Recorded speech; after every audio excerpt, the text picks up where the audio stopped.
Our dad was an elite athlete who didn't drink or smoke because he cared about his body and he cared about his health and performance. The son of Mr. Padre talking about his struggles with cancer, the legal fight that says Tony Gwynn was the target of big tobacco. Plus, an athletic celebration before students take the field. The vote at UC San Diego that is changing the game for college sports. Okay, well, I'm going to play with chocolate and try to figure out, well, where am I going? And she creates sweet, edible masterpieces, the flavors that go beyond your expected box of chocolates. This is Evening Edition on KPBS.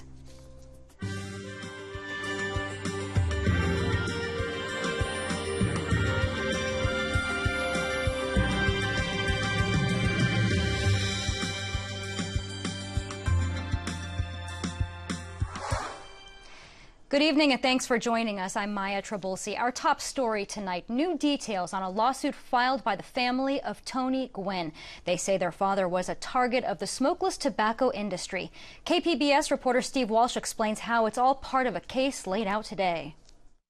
We're out in front of the law offices of Casey Gary, where the family of San Diego baseball legend Tony Gwynn just filed a lawsuit against the company they say addicted their father to smokeless tobacco for most of his natural life. Second to only my family, my dad loved the sport of baseball. He loved competing, he loved the Padres, he loved the fans, and he loved his teammates. He knew dip causes cancer, and he would be relieved to know that his death was the catalyst to getting tobacco out of baseball. Gwynn died of cancer in 2014 at age 54. This was not the first suit filed against Altria, the makers of Skoal in Copenhagen. In 2010, the company settled with a family of another longtime user for $5 million, though Gwynn would be the most high-profile suit. The family's attorney said Gwynn was targeted by the company as an up-and-coming athlete at San Diego State in the late 70s, provided free product years before the first warnings appeared on cans. Tony was targeted because he was a black male. He was targeted because he was an athlete. He was targeted because he was a student. The family's attorney said they filed the lawsuit just prior to the end of the 2-year statute of limitations. The suit was filed yesterday. At this point, no hearing is set. In front of the law offices of Casey Gary, I'm Steve Walsh with KPBS News. Altria did not comment when approached by the Associated Press. A judge has ordered that Bill Cosby will stand trial on sexual assault charges. The court, having reviewed all of the evidence, found that there was sufficient evidence to require the defendant, Mr. Cosby, to stand trial. The case involves allegations by former Temple University Athletic Department employee Andrea Constand. She says Cosby violated her at his suburban Philadelphia mansion back in 2004 after giving her pills. Prosecutors reopened the case last year after dozens of women leveled similar allegations and after Cosby's sealed deposition in Constand's lawsuit was made public. Cosby's lawyers are trying to get the case thrown out, arguing that a previous prosecutor made a binding promise that the comic would never be charged. A committee with the Cal State Board of Trustees approved a proposed labor contract today that would provide pay raises for thousands of faculty members. The board members are expected to consider the contract tomorrow. The deal gives 26,000 union members a 10.5% raise spread out over 3 years. Just a week before a planned 5-day strike, both sides reached a tentative agreement. And all cheers at UC San Diego today after students vote to move their athletic teams to a new division. KPBS reporter Matt Bowler shows us what was behind the big announcement. A small but excited group of UC San Diego students on a patio at the Price Center could not contain themselves.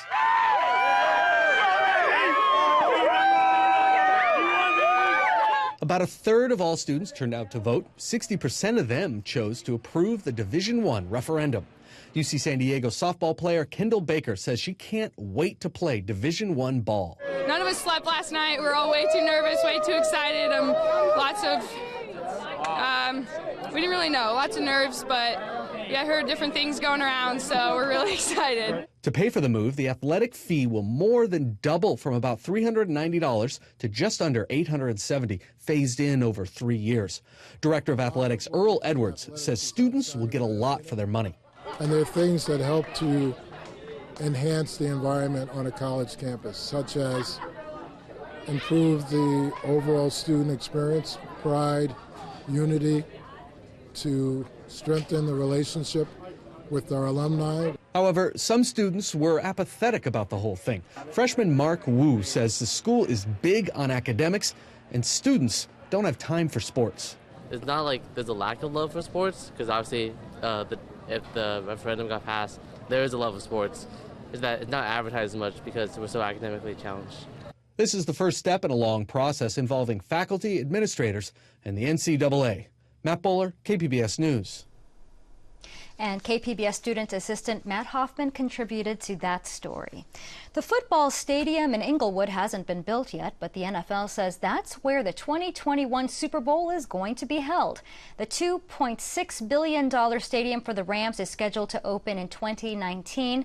The NFL also awarded Super Bowls to Atlanta and Miami. Both cities recently invested in a new or upgraded stadium.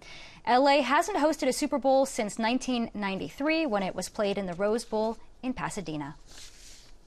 Another legal challenge in Texas for a strict voter ID law. 15 federal appeals judges heard arguments today on whether the law discriminates against low-income Black and Hispanic voters. Attorneys for the U.S. Justice Department say the law should be struck down because it was passed with a discriminatory purpose.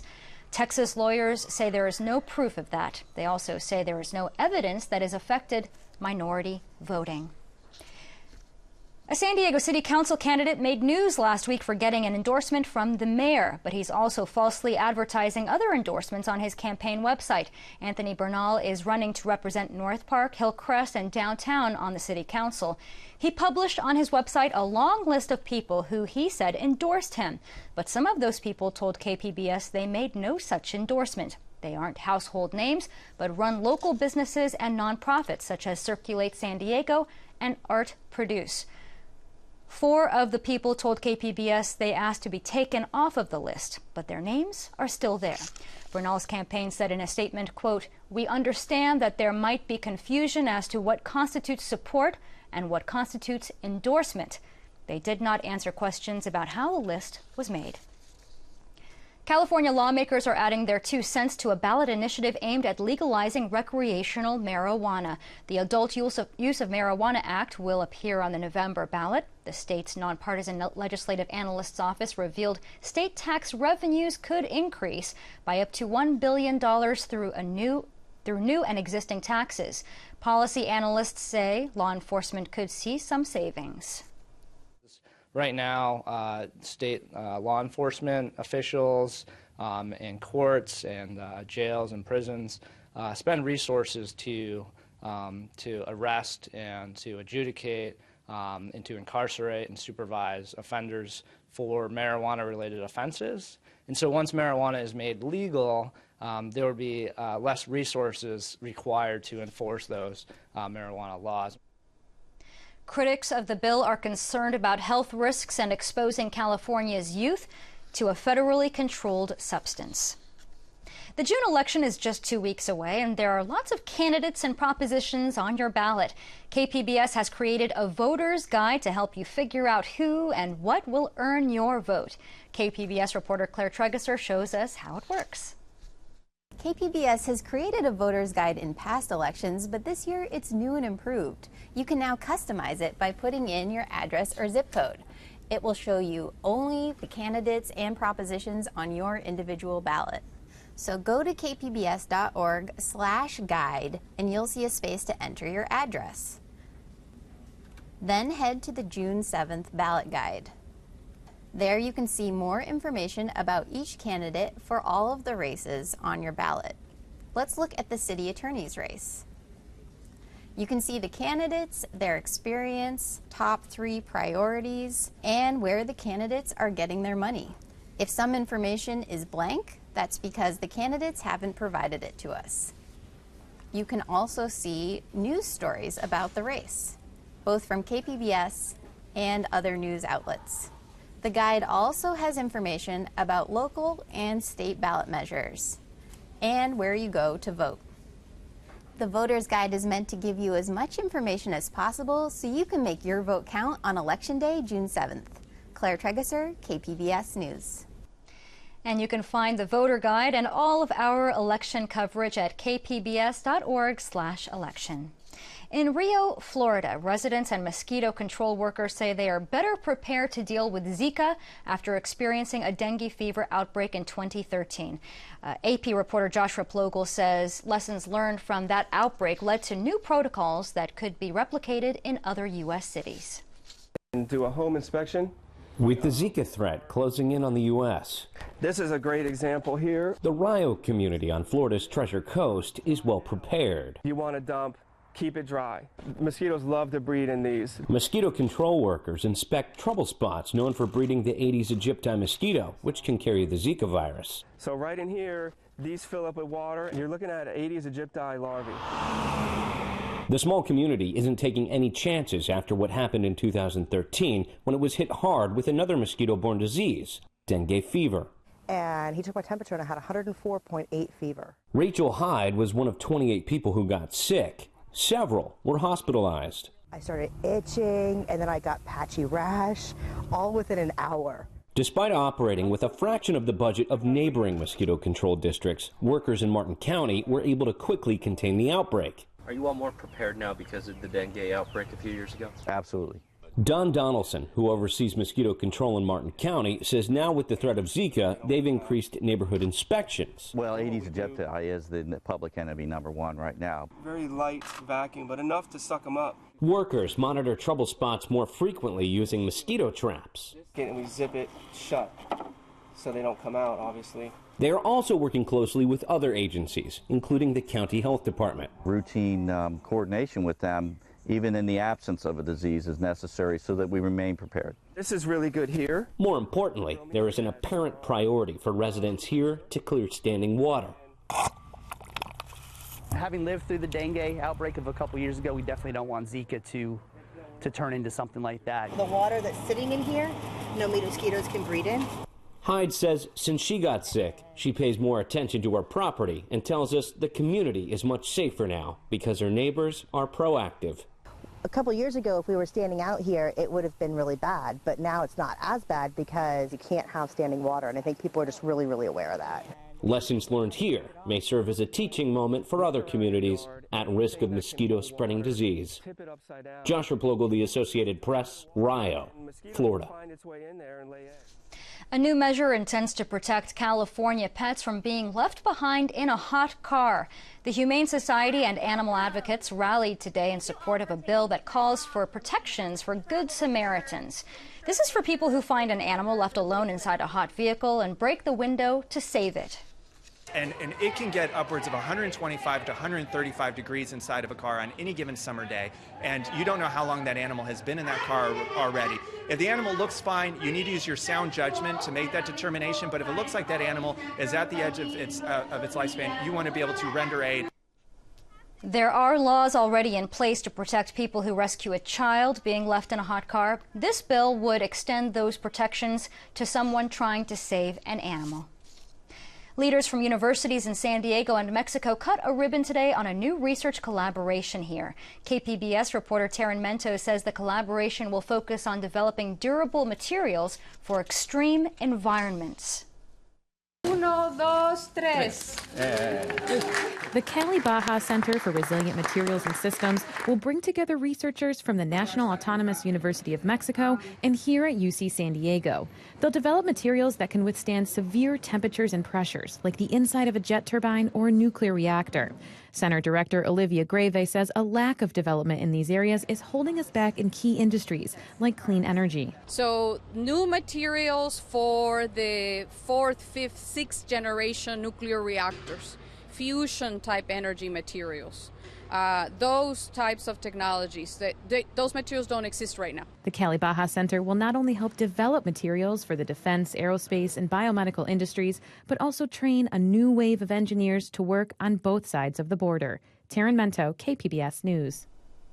Looking to be a wet week in San Diego. Light rain showers are expected at least today and tomorrow in some parts of the county. Steph Davis has the forecast in tonight's KPBS weather report. A damp and cloudy Tuesday across much of our area. You'll notice all of this activity focused on our satellite and radar, especially off to the north where we do see the bulk of the showers. Some of these storms across central Nevada, locally heavy at times. Taking a closer look around home in Southern California, we're also catching some light rain and drizzle, and again a little bit of that cloud cover. You'll notice these cells here rolling through the San Diego area, and that's what's produced the light rain throughout the afternoon and evening hours. And as we head into tonight, we'll see more clouds and showers in San Diego. Your overnight low 60 degrees. Meanwhile, drying things out in Oceanside, just some clouds building in as temperatures fall to 53. 34 in Mount Laguna tonight, upper 40s in Ramona, 55 tonight in Borrego Springs. And what we have going on is a trough, a dip in the jet stream, and that's allowing for instability. So cooler air pressing to the south, causing spotty showers and some rumbles of thunder farther off to the north. In the Southern California area, just some spotty clouds and showers. Shouldn't see much in the way of thunder. Here's a look at your 5-day outlook for the coast for your Wednesday. We'll see skies clearing, but still a shower or two with your high temperature at 68 degrees. Low clouds break for sunshine Thursday and Friday with highs near 70. The weekend looks dry along the coast for now with low clouds breaking for sun. 68 your high on Saturday. Will reach 70 degrees on Sunday. 5-day outlook inland showing a similar weather pattern in place. Clouds with a couple of spotty showers for the midweek Wednesday. Your high temperature is 68 degrees. Low clouds breaking for sun on Thursday with highs near 70. Clouds yielding to sunshine on Friday and Saturday with highs in the low 70s. Should be a nice wrap up to the weekend inland on Sunday with some sunshine and highs in the low 70s.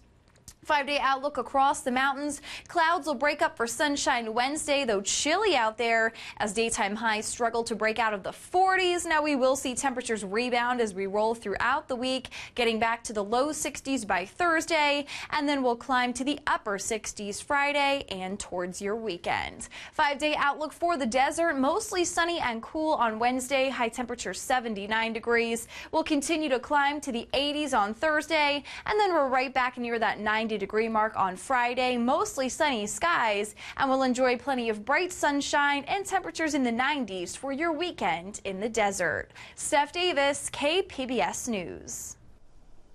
A local 6th grader has pushed through his limits to become the world's youngest scuba diver.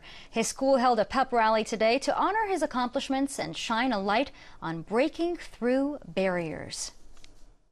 This is my mask I had since I started diving. Tennessee Cumming is also known as T and is setting the bar high. At 12 years old, he became the world's youngest junior master scuba diver. He was certified on a recent trip to Fiji. He's a student at the Winston School in Del Mar, where they organized a pep rally to celebrate. But this young diver has achieved more than just a world record. He was diagnosed with developmental disabilities and didn't seem to enjoy anything before his first diving experience. Diving instructor Bethy Driscoll recognized his natural ability from the beginning. He's actually very strong underwater. His buoyancy was really, really good underwater, and that just meant we get more time to play with the sharks and the sea turtles at La Jolla Cove. She first recognized his talent when diving at Mission Point, where the visibility can be poor.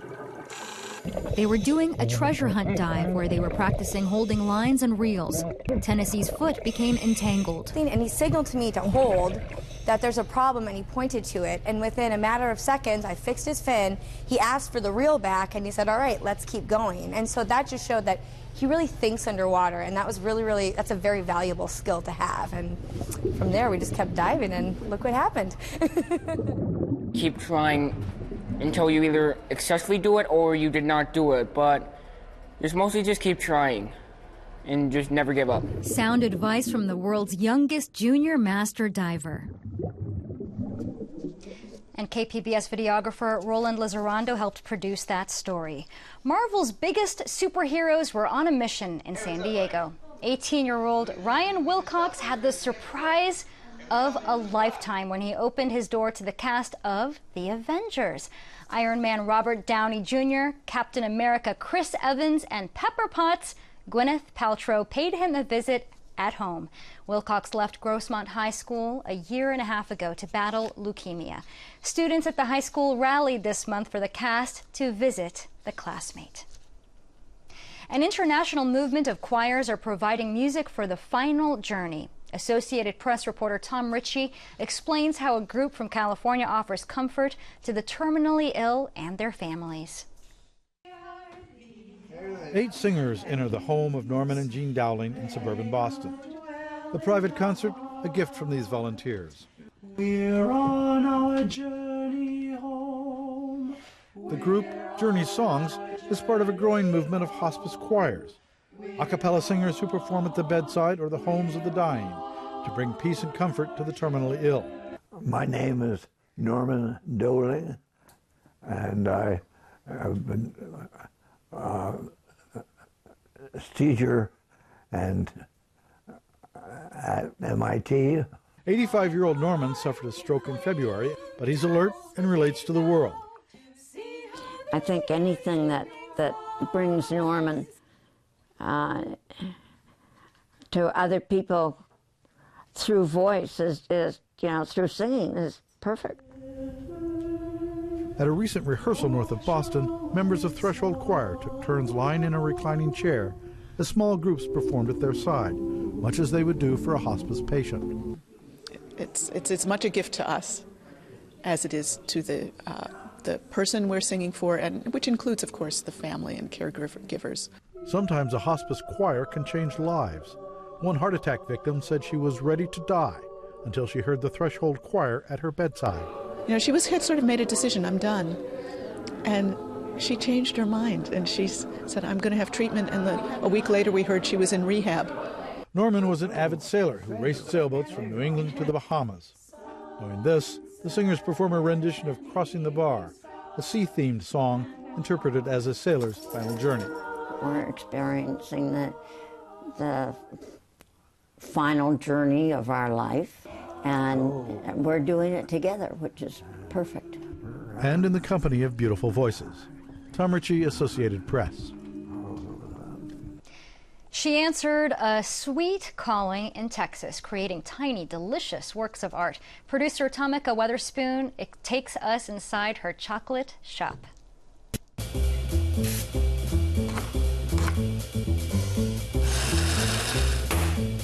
Chocolate is such a great medium for all spices and fruits, and I don't think many people have ever explored that. I started off with cardamom. That was the first spice that I ever used, and I made it cardamom rose. And so it was a white chocolate ganache infused with cardamom, a little bit of rose water, and dark chocolate on the outside. So that just opened up a whole world of anything that I tried at a restaurant I wanted to try in chocolate. My name is Annie Rupani, and I am a chocolate artist. Cacao is the fruit that chocolate comes from. Ironically enough, the English language is the only one that turned cacao into cocoa.